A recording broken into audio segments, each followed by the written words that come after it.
So I hope you guys can see my screen. We will quickly start the sector analysis. So पहले VIX India VIX देखेंगे. So India VIX is near roaming around into a zone of 11 to 15 जो हमने last time बात की थी. You cannot trade only based on VIX कि VIX का VIX का value क्या है and based on that you trade decide to take swing trade और इन्वेस्टमेंट ट्रेड ऐसा नहीं है. It is just a zone कि यहाँ पे एक वॉलेटिलिटी का अंदाजा लगाया जा सकता है. So currently we are trading into 11 to 15 वाला जोन, तो that's a safe zone for investment और swing trade you can say less volatile. इसके बाद में हम देखेंगे निफ्टी का जब एनालिसिस करेंगे तभी what Nifty saying and then उसके बाद में sector analysis. So this was the week's analysis. उसके बाद में निफ्टी देखेंगे तो निफ्टी इज 108 ईएमए के आसपास ट्रेड कर रहा है. इफ यू नोटिस्ड हियर कि यहाँ पे एक exactly this is a weekly chart, so the EMA is 24 EMA which gives you same data जो डेली पे हमें 108 ईएमए का मिलता है which is 6 months average price. So Nifty ने ये जो डाउन स्ट्रिक चल रहा था वो एग्जैक्टली इस जगह पे आया and then last week I mean 11th अगस्त वीक की बात नहीं कर रहा हूँ, I am talking about 4th अगस्त वाले वीक की. इस वीक में जब भी क्लोजिंग हुई थी that was a very very negative closing. मेरे को लगा था कि यहाँ से और 2-3% नीचे जा सकता है which which has a possibility. ये this weekly close is suggesting कि मार्केट वांट टू स्टेबल और स्टे इन दिस जोन. तो अभी देखते हैं कि is this going to be continue कि ये और 1-2 हफ्ते इसी रेंज में ट्रेड करके ऊपर जाता है या और एक 2-3% का रेंज है कि it can come to 23,800 to 24,100 के आसपास वाला रेंज था विच आई वाज एक्सपेक्टिंग. यहाँ पे ये वीकली क्लोजिंग है. If you see on daily closing दो सेशंस ऑलमोस्ट 108 ईएमए के ऊपर सस्टेन हुआ है. So we might see next week में कि एक यहाँ से रिट्रेसमेंट सॉरी एक अपसाइड देखने को मिल सकता है. But just based on Nifty का सेंटिमेंट चेंज हो गया करके मत करो. You need to find a good setup. वो स्टॉक्स जो भी आप ले रहे हो लेना चाहते हो उसमें वॉल्यूम डिमांड होना ज़रूरी है एंड उसके बाद में then you also need to see कि आपके स्टॉक्स होल्ड कर रहे हैं कि नहीं कर रहे हैं वॉल्यूम के साथ. So these 3 things are very important. We will जब भी मैं टेलीग्राम चैनल पे मेरा कोई पोस्ट करूँगा उसमें डेफिनेटली बताऊँगा कि मार्केट का सेंटिमेंट वर्सेस अपना स्टॉक जो सजेस्ट किया है स्टडी पर्पस के लिए उसमें क्या हो रहा है. सो वी विल डेफिनेटली सी कि एग्जैक्टली क्या भी हो रहा है. बट निफ्टी अगर अगर वीकली बेसिस पे देखोगे तो it is trying to hold at this level. Let's see how this works next couple of weeks. IT की बात करेंगे. आईटी टॉप गेनर में है but I really don't see any positive thing. बहुत negative है ये. पहले से नेगेटिव था. अगर यहाँ से देखिए ये यहाँ तक डाउनफॉल हुआ then retraced back and it is still trading below very much below 24 EMA on weekly chart. It's not outperforming also to Nifty benchmark, so there is no point looking at this sector. Finance की बात करेंगे तो finance was very strong. पहले से leading में था, out perform भी अच्छा कर रहा था. इसका मोमेंटम थोड़ा-सा वीक हुआ है but it is still out performing. I personally feel कि ये थोड़ा इसमें ना रिट्रेस होने के चांसेस मेरे को ज़्यादा दिख रहे हैं compare to other sectors. Why we will go into the sectors जब जो मैं ऑटो सेक्टर और मेटल की बात कर रहा था and then you will understand why I am saying this कि यहाँ से थोड़े रिट्रेस होने के चांसेस ज़्यादा है. बट एक बात तो डेफिनेटली आप नोटिस कर सकते हो कि दिस सेक्टर्स जो अच्छे परफॉर्म कर रहे थे या फिर अभी भी अच्छे परफॉर्म कर रहे हैं they are all above this 24 EMA. ये बहुत बेसिक इंफॉर्मेशन है जो आप वीकली चार्ट पे हमेशा यूज कर सकते हो. That is plot 24 EMA on weekly chart और देखो कि कौन से सेक्टर्स उसके ऊपर ट्रेड कर रहे हैं, कौन से स्टॉक्स उसके ऊपर भी ट्रेड कर रहे हैं. ये भी बहुत अच्छा एक साइन होता है. अगर किसी स्टॉक्स को होल्ड करना है लॉन्ग टर्म बुलिशनेस के लिए तो वो डेफिनेटली 24 ईएमए को मतलब 6 महीने एवरेज प्राइस को होल्ड करके चलता है. तो अलग-अलग स्टॉक्स में ना बहुत सारा डेटा अगर पुराना लगाओगे आप तो you will definitely notice this कि ये बहुत अच्छे से काम करता है. So so it's not it is outperforming but momentum में थोड़ा-सा वीक लग रहा है. Service it's close to Nifty का सॉरी नॉट निफ्टी का 24 ईएमए का एवरेज डेटा जो है वहाँ पे होल्ड करने की कोशिश कर रहा है. Bank Nifty is behaving exactly like finance. तो सेम थॉट है जैसे फिनांस में चल रहा है. PSU bank is out performing. ये जो रेंज है ये वाले रेंज बहुत अच्छे से होल्ड कर रहा है and it is trying to go above. इसमें ध्यान रखो इसमें जो स्टॉक्स आएँगे, वो वाले स्टॉक्स भी काफ़ी अच्छा परफॉर्मेंस दिखा सकते हैं। तो pharma is trying to hold up above its 24 EMA. Pharma ने एक रेंज बनाया था, ये वाला रेंज जब उसने ब्रेक किया था तब ये वाला रेंज बनाया था, बट उसने होल्ड नहीं किया, वो अभी भी उसके नीचे आया and then it is trying to hold up this level again. लेकिन अगर ओवरऑल सेक्टर का परफॉर्मेंस देखेंगे तो it is still trying to hold up above its 24 EMA और निफ्टी को आउट परफॉर्म करने की कोशिश कर रहा है। But compare to other two sectors which we will discuss, pharma is not in the bullish list. इसमें से कुछ स्टॉक्स थे डेफिनेटली जो परफॉर्म करने लास्ट वीक परफॉर्म किए थे, लिस्ट में भी आए थे। We will discuss auto sector में क्यों इस इतना ऑटो सेक्टर पे फोकस था। If you notice here auto sector, ये वाली रेंज बहुत बहुत अच्छे से होल्ड कर रहा है, बहुत अच्छे से होल्ड कर रहा है एंड क्लोजिंग बेसिस पे देखोगे तो it is the first week after all this consolidation, it is the first week which has closed above all this range. तो ये कैंडलस्टिक में कभी-कभी कन्फ्यूजन होता है कि ये अभी भी इधर ऊपर वीक्स दिख रहे हैं, तो क्या ये ऊपर हो जाएगा, नहीं जाएगा? बट क्लोजिंग बेसिस पे अगर देखोगे तो it is the first week after long consolidation. So I was bullish here कि ये अच्छे से होल्ड कर रहा है and it is going to be the leading sector. इसमें इतना ऊपर का रेंज बाकी है 13-15% का। अगर सेक्टर 13-15% देता है तो आपको जाके देखना है कि which are the industries from this sector going to perform better. तो वो इंडस्ट्री एनालिसिस में देखेंगे स्टॉक हेल्थ पे क्या डेटा मिल रहा है। लेकिन अ, अगर सेक्टर ही 10-15% ऊपर जाता है तो अच्छे इंडस्ट्री में परफॉर्मिंग इंडस्ट्री में अगर आप रहोगे तो you will definitely get a good stocks which will give you at least double than the index. तो वो डेफिनेटली ध्यान में रखना ज़रूरी है कि उतना तो स्टॉक सिलेक्शन अपना तगड़ा होना ज़रूरी है। बात करें सीएनएक्स कंज़म्पशन की, ये भी मैं सेक्टर लास्ट जो एक सेक्टर लिस्ट देता हूँ, उसमें दिया था डेफिनेटली कि ये अच्छा परफ़ॉर्म कर रहा है और एंड अगेन सेम ये एक रेंज बना है and it is trying to go above this range. इसमें भी काफ़ी अच्छा रूम बचा है ऊपर की तरफ 10% के आसपास, तो काफ़ी अच्छे स्टॉक्स इसमें से मिल सकते हैं। Then dividend, I really don't follow this. Infra काफ़ी अच्छे परफॉर्मेंस में था। यहाँ पे एक बहुत लीडिंग सेक्टर के बेसिस पे वो परफॉर्म कर रहा था। हमने यहाँ पे ये वाले ज़ोन में डिस्कस किया था कि वो यहाँ तक जा सकता है। व्हाई हियर, क्या लेवल है ये? क्योंकि एक पुरानी रेंज बना के ऊपर जाके देन इट कुडन्ट होल्ड। तो ये एक जनरल साइकोलॉजी रहती है कि यहाँ ये वाले रेंज में जाके सेलिंग प्रेशर देखने को मिलता है, व्हिच एक्ज़ैक्टली हैपेंड कि यहाँ से सेलिंग प्रेशर देखने को मिला and it is coming down. If you notice कि 24 EMA how beautifully it works on sectors also and you will see on stocks also कि यहाँ पे वो 24 EMA के आसपास आया and then it is trying to hold up here, एक recovery अच्छे से आई है। ये अगर यहाँ पे कोई रेंज बनाता है एंड इस रेंज को ब्रेक करके ऊपर जाता है तो then you will have good stocks coming out of this sectors, industries out of this sectors I would say. MNC is like same behaviour है, it's not greatly outperforming Nifty, but if you again notice 24 EMA how beautifully it is working even on MNC, बहुत सारे sectors है जो यहाँ पे आके rest करके ऊपर जा रहे हैं। What you really need to do is find out the sectors जो 24 EMA के ऊपर है, वो पहले सेक्टर्स होंगे जो लीडिंग में आएंगे, उसके बाद में बाकी कुछ सेक्टर्स उसको फॉलो करेंगे। सो सिंपल डेटा एनालिसिस के लिए चार्ट पे डाल डाल के देखने के लिए media is not really holding up. It went down below 24 EMA, trying to come up but couldn't, and then it is again trading below 24 EMA. So we will avoid this sector.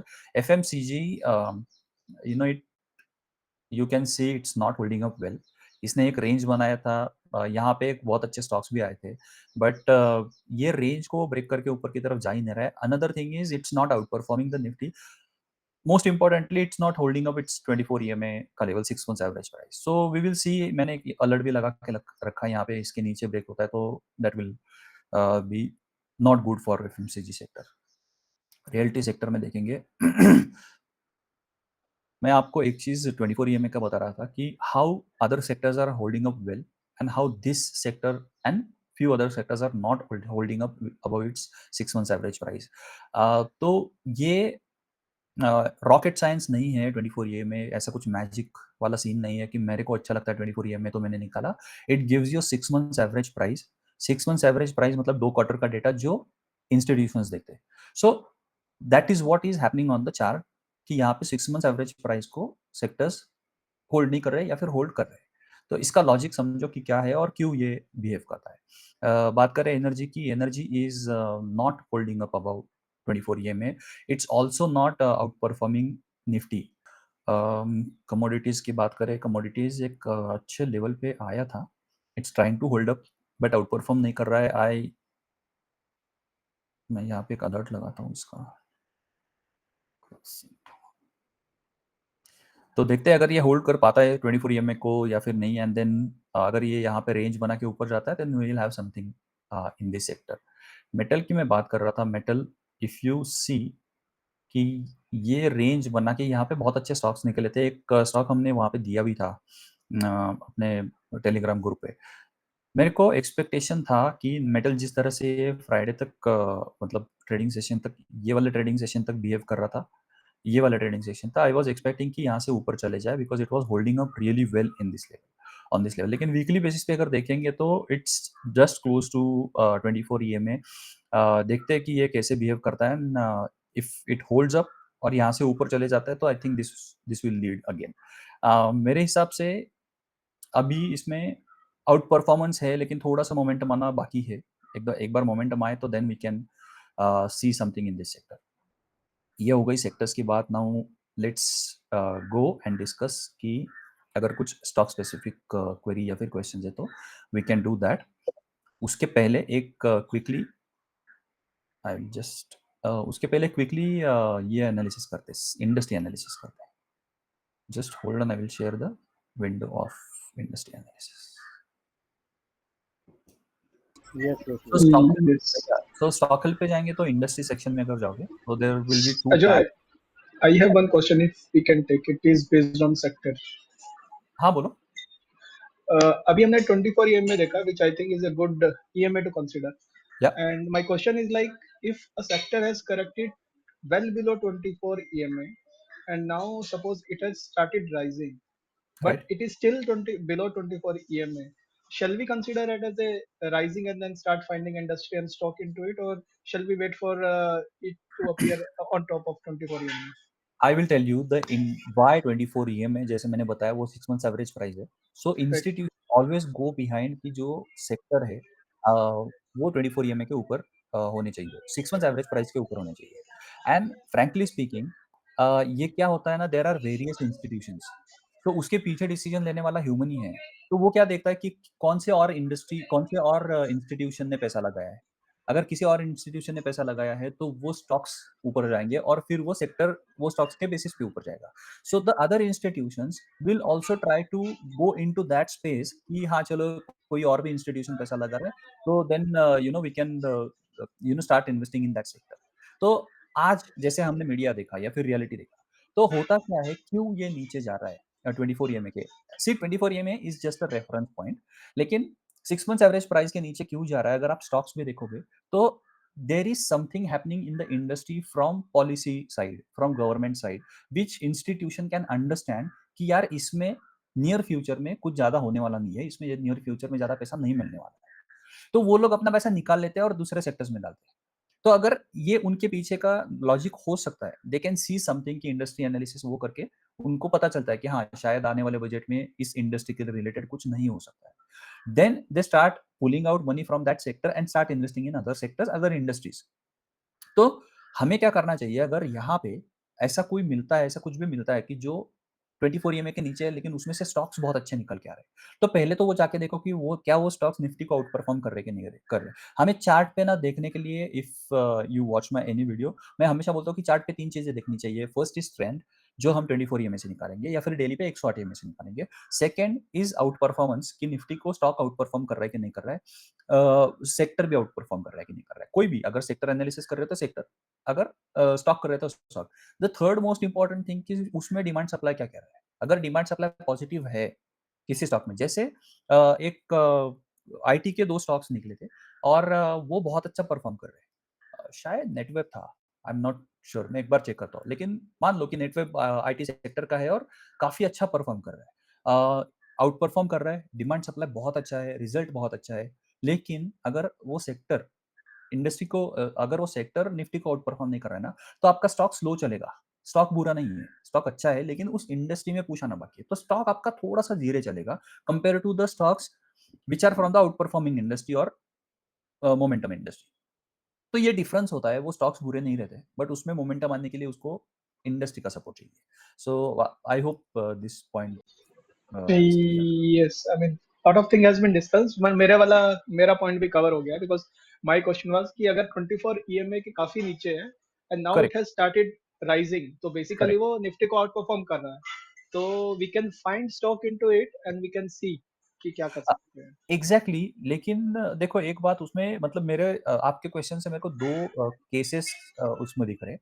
एक तो Nifty को outperform कर रहा है, मतलब आपको क्या दिखना चाहिए कि अगर निफ्टी 24 ईएमए के ऊपर ट्रेड कर रहा है, वो सेक्टर नहीं कर रहा है, तो इसमें डेफिनेटली एक चीज है कि 6 महीने के एवरेज प्राइस के हिसाब से तो वो निफ्टी को आउट परफॉर्म नहीं कर रहा है। बट रिसेंटली 2 हफ्ते 3 हफ्ते के बेसिस पे अगर देखोगे कि इट स्टार्ट्स राइजिंग, एक कंसोलिडेशन बना के उसमें ऊपर जा रहा है, तो यू नीड टू फाइंड कि उसमें से इंडस्ट्री कौन सी है। Let's say right. Reality sector है या फिर मीडिया सेक्टर है एग्जांपल के लिए, हम्म। जो 24 ईएमए के नीचे ट्रेड कर रहे हैं, लेकिन लास्ट 2-3 हफ्ते से वो कंसोलिडेट कर रहे हैं एक रेंज में। अब आप जाके देखो कि रियलिटी सेक्टर में क्या जो रेसिडेंशियल वाले प्रोजेक्ट्स है, स्टॉक्स है, वो वाले ज़्यादा परफॉर्म कर रहे हैं या कमर्शियल वाले कर रहे हैं, या फिर रियलिटी में मटेरियल प्रोवाइड करने वाले कौन से स्टॉक्स है वो परफॉर्म कर रहे हैं। तो वो इंडस्ट्री का, इसके बाद में आप इंडस्ट्री का एनालिसिस करोगे तो आपको और थोड़ा डिटेल एक व्यू मिल जाएगा कि चलो ठीक है, ये रियलिटी सेक्टर राइट। में इंडस्ट्री ये परफॉर्म कर रही है। और अब अगर आप वो इंडस्ट्री का एनालिसिस करके आपको समझता है ना कि ये इंडस्ट्री निफ्टी को आउट परफॉर्म कर रही है और लीडिंग या इंप्रूविंग में है, then it is good to go with the stock, तो फिर वो मिल जाएगा। लेकिन राइट। इंडस्ट्री या फिर सेक्टर आपको डेफिनेटली आउट परफॉर्मिंग में ही रहना है। ये तो एक मतलब डिफॉल्ट थिंग मान लो कि आप कोई भी स्टॉक में डालोगे पैसा, वो होना ही चाहिए। और ये बैक स्टडी करो अपने सेशन के बाद 24 ईएमए ऑन वीकली चार्ट, और कंपेयर करो stocks from that particular index कि उस टाइम पे वो कैसे बिहेव कर रहे थे। तो जब हम चार्ट का बात कर रहे हैं ना 24 ईएमए इसका सेक्टर का, तो how sector is being formed, वो स्टॉक्स का एक कॉमन वैल्यू लेके ही सेक्टर फॉर्म हो रहा है, right? So if many stocks from that sector is below 24 EMA, that is the reason the index जो आपको दिख रहा है वो 24 ईएमए के नीचे है, राइट। राइट? तो ये तो बेसिक अंडरस्टैंडिंग है कि स्टॉक्स को लेके इंडेक्स बन रहा है। तो मतलब हमें इंडेक्स से क्या पता चल रहा है, बहुत सारे स्टॉक्स है उस इंडस्ट्री में से, उस सेक्टर में से जो 24 ईएमए के नीचे ट्रेड कर रहे हैं। तो ये बिहेवियर अंडरस्टैंड दिमाग में रख के अब अगर आप इंडस्ट्री और सेक्टर एनालिसिस करोगे तो you will be very much in that zone कि हाँ चलो मेरे को मालूम है कि मैं क्या डिसीजन ले रहा हूँ, even for the stock from that industry. या ठीक है, ठीक है। एक और क्वेश्चन है मेरा, इफ हाँ we are ready to take. हाँ हाँ। जनरली हम डिमांड सप्लाई 1 मंथ, 3 मंथ और 6 मंथ देखते हैं, राइट, किसी भी स्क्रिप्ट में एंटर करने से पहले। बट सेक्टर एनालिसिस हम जनरली 1 वीक, 2 वीक या 3 वीक और मैक्सिमम 4 वीक का देखते हैं कि वो आउट परफॉर्म कर रहा है, कैसा उसका पैटर्न बन रहा है, इंक्रीजिंग है कि नहीं है। तो वो थोड़ा मेरे को कॉन्ट्राडिक्टरी लग रहा है, मतलब हम 6 महीने पहले की डिमांड देख रहे हैं या 3 महीने पहले की डिमांड देख रहे हैं, जबकि स्टॉक जो है उसमें, सॉरी, सेक्टर जो है उसमें अभी करंट आया है। अंडरस्टूड। सो अभी एक बात मैं एग्जांपल दूंगा, जैसे ऑटो सेक्टर की मैं बात कर रहा था कि ऑटो सेक्टर कंसोलिडेशन में था।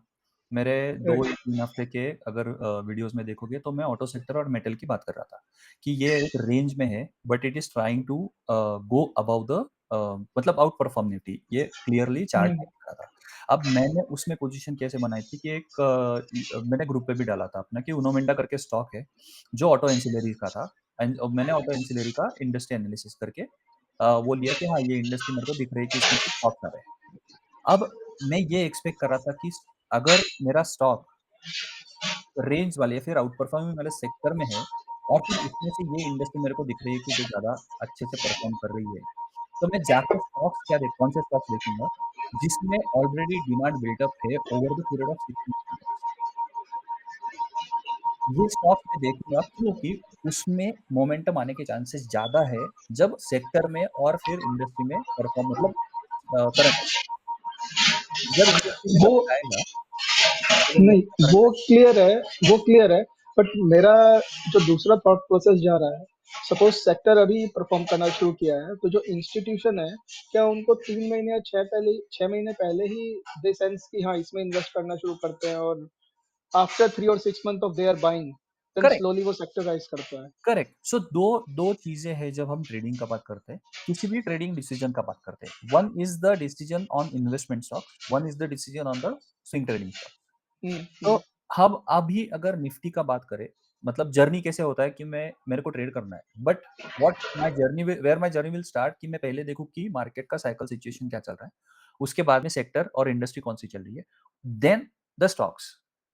तो ये प्रोसेस हो गया मेरा डिसीजन लेने का। When I come to stock, I will see कि कौन से स्टॉक्स है जो इम्प्रूविंग और लीडिंग में है, उस वाले सेक्टर इंडस्ट्रीज़ में से, जिसमें मेरे को दिख रहा है कि डिमांड ऑलरेडी बिल्ड हो चुका है। So the current of the sector and the industry will help me कि वो वाले स्टॉक्स पहले दौड़ेंगे। तो कॉन्ट्रडिक्टरी डेटा ये नहीं है। ऐसा क्यों हो रहा है कि एक बात बताओ कि 3 महीने या 6 महीने या 9 महीने के पीरियड पे किसी स्टॉक्स में डिमांड बिल्ड हो रहा है और किसी स्टॉक्स में डिमांड बिल्ड नहीं हो रहा है। ऐसा क्यों हो रहा है? क्योंकि इंस्टीट्यूशंस क्वार्टरली रिजल्ट्स देख के ही, कंपनी का परफॉर्मेंस देख के उसमें डिमांड पोजीशंस बनाते हैं, राइट? सो ऐसा जब भी होता है, ऐसे बहुत सारे स्टॉक्स में होता है एक ही इंडस्ट्री के, तब आपको वो इंडस्ट्री भी उसी बेसिस पे दिखती है। वो इंडस्ट्री भी वैसे ही परफ़ॉर्म करते हुए दिखती है या फिर वो सेक्टर भी परफ़ॉर्म करते हुए दिखता है कि हाँ, यार ये 6 महीने के या 3 महीने के बेसिस पे, मान लो लास्ट रिज़ल्ट सीज़न है, अभी नया रिज़ल्ट सीज़न चालू हुआ। लास्ट रिज़ल्ट सीज़न में एग्ज़ाम्पल कि केमिकल्स वाले सेक्टर्स है और केमिकल वाले स्टॉक्स है, उसने क्वार्टरली रिज़ल्ट बेसिस पे आउट परफ़ॉर्म करना चालू किया। तो उसमें आपको डिमांड बिल्ट अप होते हुए दिखेगा। उसमें से स्टॉक्स कौन से ऊपर जाएँगे, जिसमें ऑलरेडी 3 या 6 महीने के ऊपर डिमांड बिल्ट हो चुका है। क्यों? क्योंकि 3 या 6 महीने के बेसिस पे किसी इंस्टीट्यूशन ने पोज़ीशन बनाया उसमें।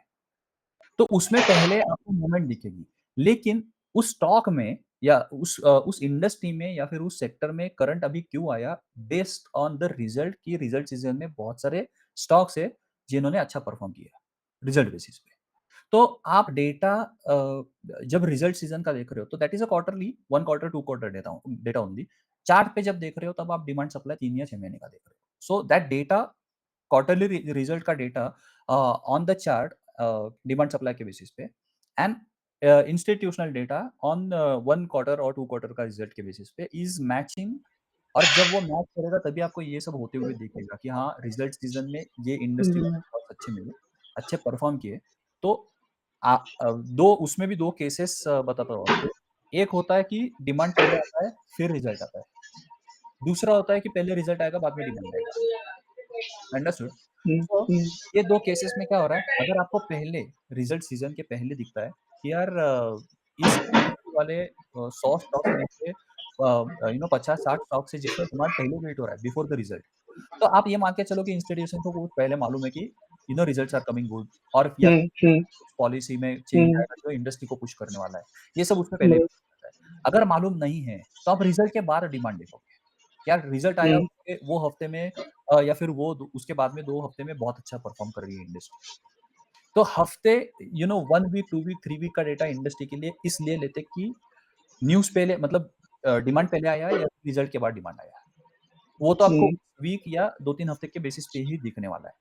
तो इसके हम्म। लिए हम्म। क्योंकि ये अगर आप यहाँ पे देखोगे, तो ये वीकली वाला डेटा इम्पोर्टेंट क्यों है, और मैं हमेशा वीकली देखता हूँ कि डेली में सेक्टर और इंडस्ट्री देखना, आई रियली डोंट प्रेफर उससे हम्म। होता है। ये कब काम में आता है कि आप वीकली पे एवरी वीक का देखो, आपको स्विंग ट्रेड लेना है। मान लो कि निफ्टी अगर कंसोलिडेट करता है and it goes above 50 EMA. अगर 50 ईएमए के ऊपर जाता है डेली बेसिस पे, तो आप स्विंग ट्रेड एनवायरनमेंट के लिए थोड़ा ठीक-ठाक एनवायरनमेंट आ जाएगा, then you will start swing trade. Swing trade is आज लेके कल बेचना नहीं, इज़ लाइक थोड़ा 1 हफ्ता, 2 हफ्ता, 3 हफ्ता होल्ड करो उसको। अम, ओके। तो वो स्विंग ट्रेड बनेगा आपका, वो उस टाइम पे आपको ये इंडस्ट्री का एनालिसिस काम में आएगा। सो उस टाइम पे भी हम्म। मैं देखता हूँ कि सेक्टर्स अच्छे कर रहे हैं, लेकिन उससे भी ज़्यादा मैं देखता हूँ कि इंडस्ट्री कौन-सी परफ़ॉर्म कर रही है।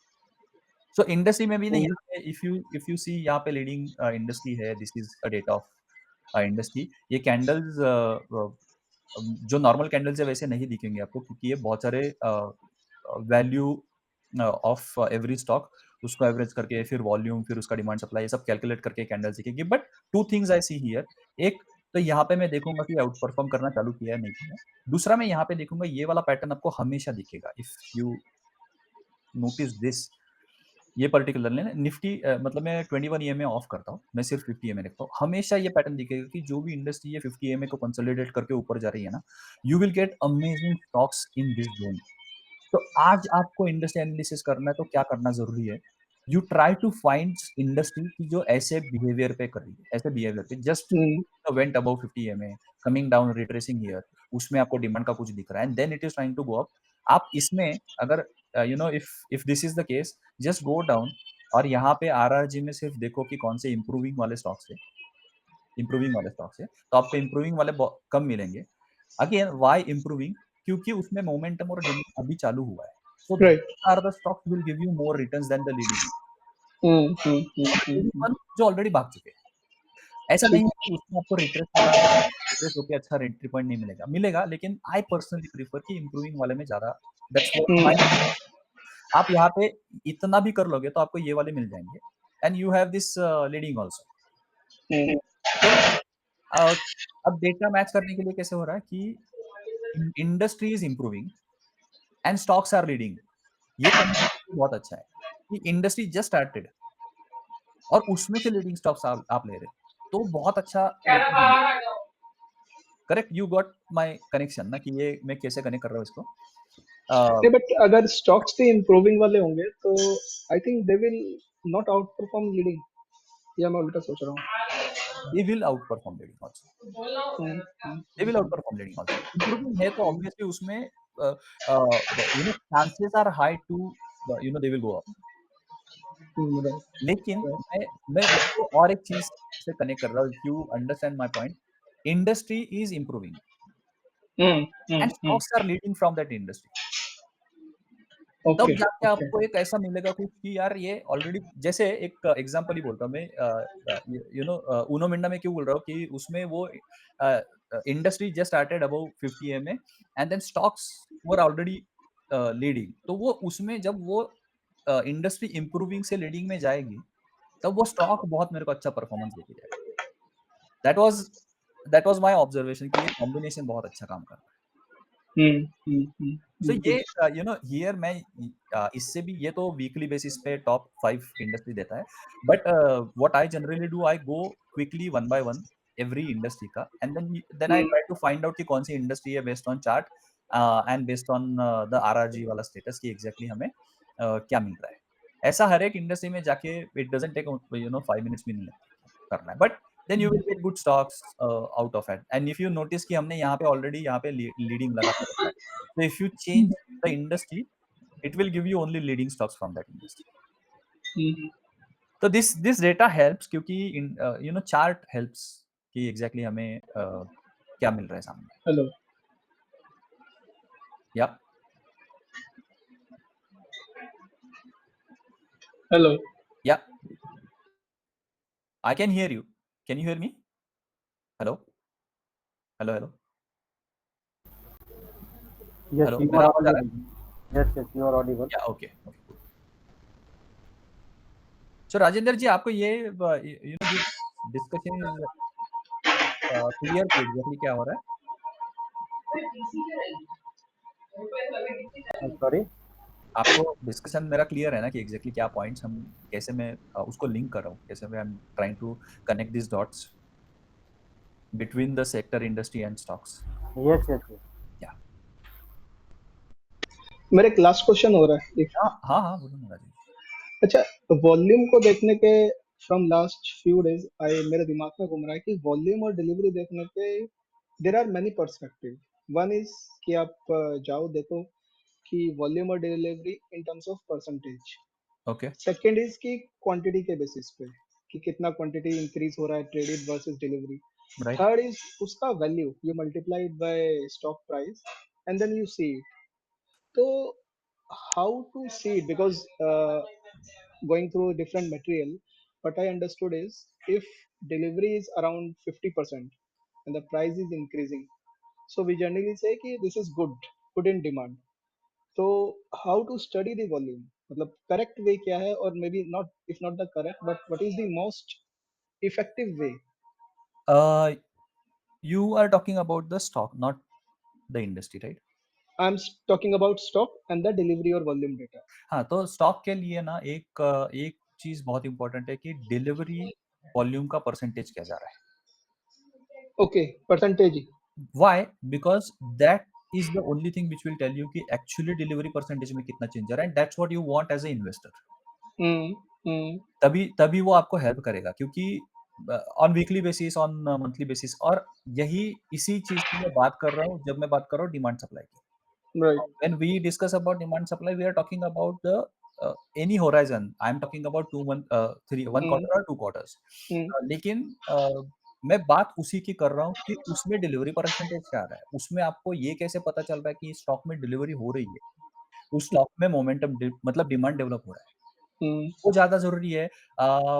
ये बात क्यों मैं बता रहा मतलब परसेंटेज क्यों इम्पोर्टेंट है, you will understand it from the point of price versus volume. A, Hmm. Stock का प्राइस ₹1000 है, उसमें वॉल्यूम आ गया 200, 300 का या फिर 1000 का, तो उसका नंबर अलग आएगा वर्सेस स्टॉक का प्राइस 50 है और उसमें डिलीवरी हो गया 2000 का। Hmm. नंबर डिफरेंट आएँगे, but percentage will not change. Percentage अगर निकालोगे तो that will come to 1 point कि इसमें परसेंटेज वाइज़ 20% हुआ, इसमें परसेंटेज वाइज़ 50% हुआ। So you will go behind 50% वाला, not 20%। Hmm. Hmm. Hmm. So get the percentage out of it and then you will understand कि एग्ज़ैक्टली क्या हो रहा है। ठीक है, ठीक है, ठीक है। वो And that the other part of the question is what I have seen or what I have read is like कि 50% जो delivery data है, which is considered to be good. But now when I'm checking, at least last few days or maybe couple of weeks से, I have not come across where delivery is beyond 30-40% or 45%. मतलब 50% तो जा ही नहीं रही है, 30-40 भी 40 भी बहुत कम है। तो is that the assumption correct? 50% के around है तो we are saying that demand is building up. या अ, ऐसा कुछ नहीं है because every stock has a different behavior, so we have to see its past data and then assume कि क्या हो रहा है। No but 50% delivery let's say किसी स्टॉक ने 50% डिलीवरी दी, but you are talking about the weekly delivery और Daily or weekly, you can consider anyone. वो डेटा शायद गलत हो सकता है। क्यों बोल रहा हूँ? क्योंकि you can not that can be a momentum data. You understand this? किसी स्टॉक में 1 क्वार्टर और 2 क्वार्टर के बेसिस पे डिमांड सप्लाई रेशियो पॉजिटिव है and Hmm. Then you will see कि यार हाँ, इसमें 1 वीक या फिर 2 वीक्स के बेसिस पे मेरे को 50%, 30%, 40% डिलीवरी मिल रही है, percentage wise. Hmm. Then that data will help you कि हाँ, इसमें मोमेंटम बिल्ड हो रहा है। Momentum in the demand supply, I mean momentum in the volume I am talking. तो Hmm. Hmm. वो Hmm. आपको बहुत इम्पोर्टेंट है कि करंटली इसमें मेरे को डिमांड मिल रहा है, बट वो जो डिमांड अभी मेरे को बिल्ड हो रहा है 1 हफ्ते के बेसिस पे, 2 हफ्ते के बेसिस पे डिमांड बिल्ड हो रहा है, does that demand have a backup of Hmm. Month and 6 Hmm. Months? Hmm. वो होगा तभी आपको वो नज़र आएगा कि ये स्टॉक्स ऊपर जाएगा and it will go continuously up. नहीं तो ऐसे स्टॉक्स जिसमें 3 महीने का, 6 महीने का डिमांड सप्लाई रेशियो पॉजिटिव नहीं है, वो स्टॉक्स 1-2 हफ्ते के बेसिस पे डिलीवरी अच्छी दिखाएँगे, वो ऊपर जाएँगे and it will return down. वो Right. वापस बिकॉज़ अगर किसी इंस्टीट्यूशन को उनके क्वांटिटी में एक स्टॉक बाय करना है, तो they will always try to create a range of 30%, always. वो Okay. 30% में आपको देखना है कि आप लो रिस्क एंट्री कहाँ पे लोगे। Invest in Right. अगर आप ये करोगे तो आप इंस्टीट्यूशनल बिहेवियर अडॉप्ट करोगे। Hmm. You are investing in the range, but you are managing your risk and that risk on full position should not be more than 1% of your account. Hmm. Hmm. तो Hmm. ये Right. अगर ये behaviour adopt कर लोगे ना, you will do really good in the investing terms. उसके बाद में आपका स्किल क्या है? कंपनी कैसे ढूँढोगे? कौन-सी ऐसी कंपनी है जो अभी रेडी है ऊपर जाने के लिए?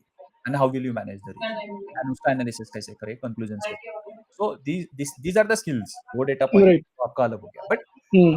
Behaviour wise try to adopt this behaviour to yourself कि मैं इंस्टीट्यूशंस को कैसे फॉलो करूँ। Hmm. See you can not change their 30% range, वो फिक्स है। Right. तो आप आपके बिहेवियर को चेंज करो instead of trying to do something in their space. Mm-hmm. That will help you that will help us as a retail trader कि हाँ, चलो मेरा कैपिटल इतना बड़ा नहीं है कि मैं क्वांटिटी एक स्टॉक को हिला पाऊँ। लेकिन जो हो रहा है उसमें वो अंडरस्टैंड करके then I will try to adopt the वो बिहेवियर कि मैं उनके हिसाब से कैसे इन्वेस्ट करूँ। ये तो Mm-hmm. इन्वेस्टमेंट वाला हो गया एंड देन स्विंग ट्रेड वाला रिस्क मैनेजमेंट अलग है। स्विंग ट्रेड वाला Right. ये बाकी सारे मतलब वो जो है इन्वेस्टमेंट वाला बिहेवियर छोड़ के स्विंग ट्रेड वाला जो है, उसमें then it's a game of कि मार्केट सेंटिमेंट आपको क्या दे रहा है and how you are selecting stocks at that particular moment. तो वो swing trade. Yup, thank you. No, no problem. Rajendra ji बताइए any stock specific? Any stocks you want to discuss?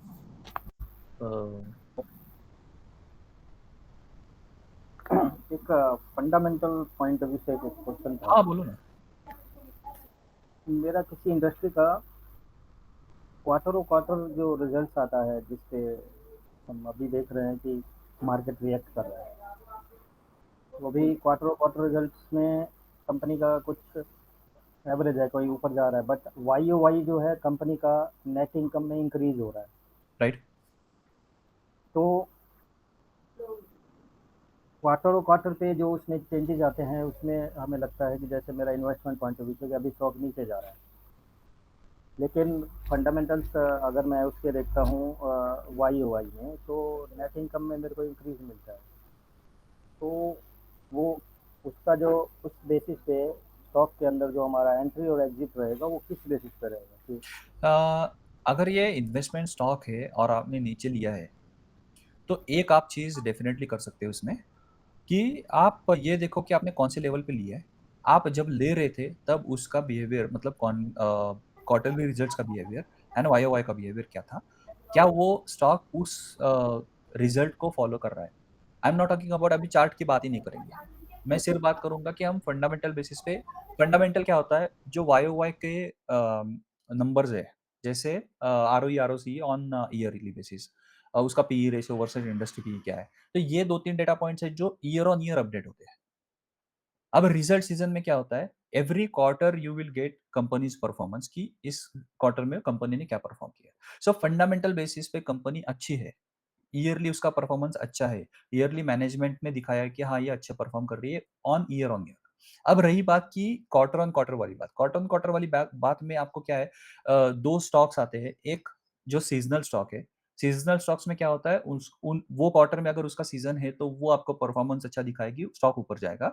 जिस क्वार्टर में उसका परफॉर्मेंस अच्छा नहीं है उसमें अगर फंडामेंटली बहुत स्ट्रॉन्ग स्टॉक है, तो वो कंसोलिडेट करेगा, ज़्यादा रिट्रेस नहीं होगा। अगर नहीं है फंडामेंटली ठीक-ठाक स्टॉक है, तो वो रिट्रेस डाउन करेगा। रिट्रेस डाउन करेगा तो आपको सीज़नल वाले स्टॉक में क्या देखना है कि वो देखो कि वा रिज़ल्ट बेसिस पे पीछे जाके देखो बैकडेटेड डेटा में कि ये इसका रिज़ल्ट सीज़न है या नहीं है। अगर रिज़ल्ट सीज़न है और आपको लो रिस्क एंट्री मिल रही है, तो वो उस क्वार्टर के लिए प्ले करो।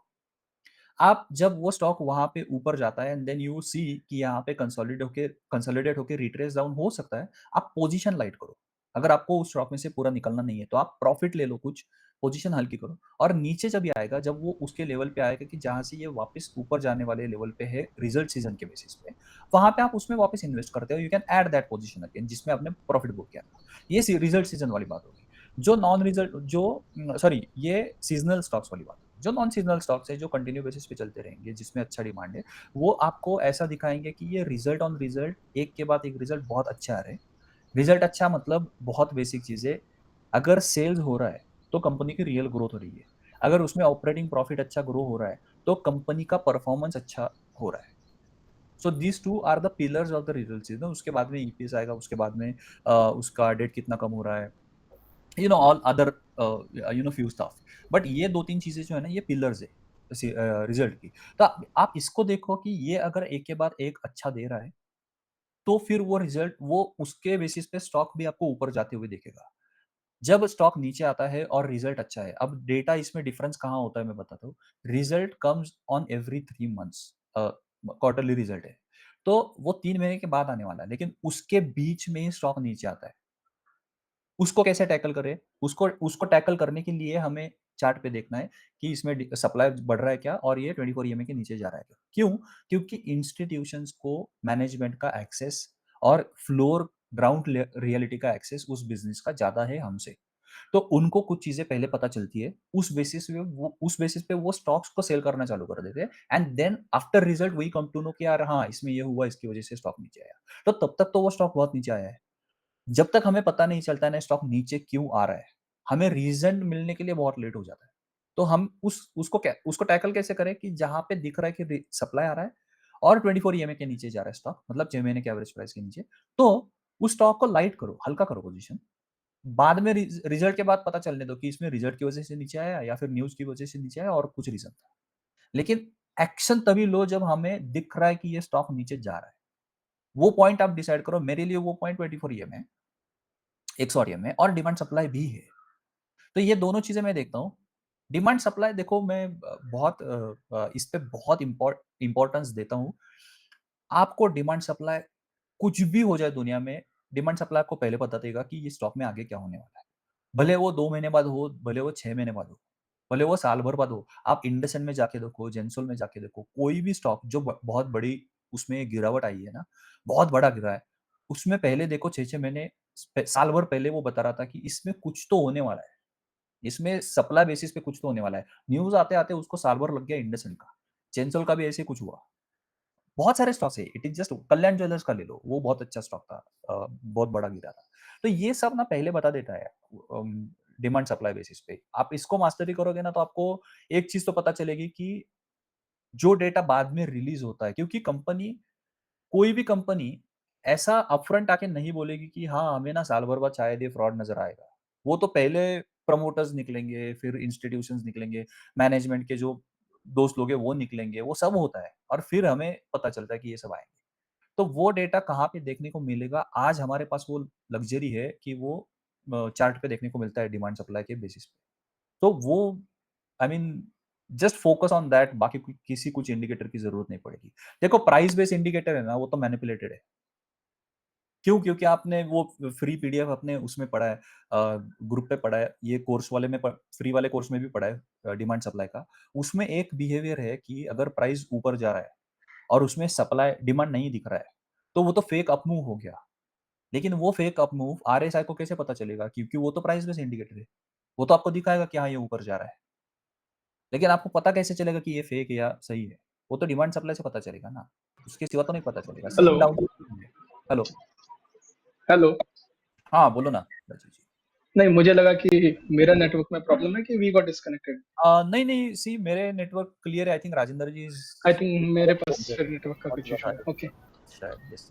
तो ये demand supply is the key, आपको बहुत पहले ये सब कुछ बता देता है। आप इस पे फ़ोकस करो, I mean you will get everything. ना आपको फिर वो ट्रेंड लाइन बट इसको लगेगी, ना या चार्ट और डीप पैटर्न। में स्टडी करने के लिए ये हाँ, डिमांड सप्लाई मतलब what can we do?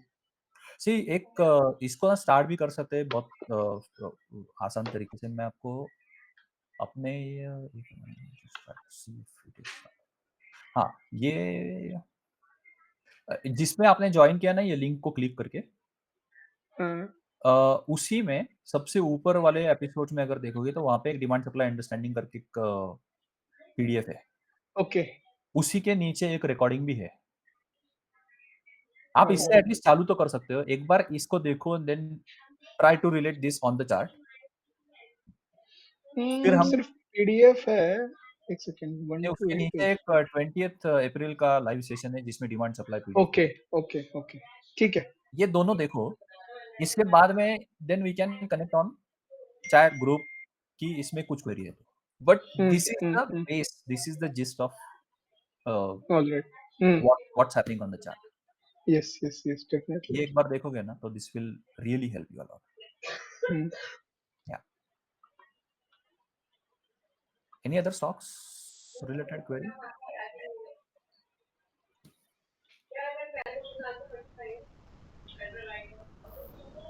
No, at this moment, no stock query. Super. So I think we can end our live today if there हुँ। is no. Yeah. Yes. Okay. Alright. Thank you Good. Very much. Thank you Thanks Ajay. guys. Bye bye. See Thank thank you. You. you. Bye, take care.